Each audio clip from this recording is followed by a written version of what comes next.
ভিতর বাহিরে অন্তরে অন্তরে আছো তুমি হৃদয় জুড়ে। খুব সুন্দর একটি গান পরিবেশন করলো সলিল চৌধুরীর এই গান।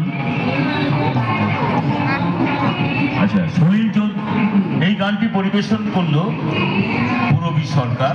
আমার ভিতর বাহিরে অন্তরে অন্তরে আছো তুমি হৃদয় জুড়ে। অপূর্ব অপূর্ব। এরপরে পরবর্তী শিল্পী স্নেহেল কর। স্নেহেল কর সলিল চৌধুরীর লেখা এবং সুরে দুটি গান পরিবেশন করবে। খুদে শিল্পী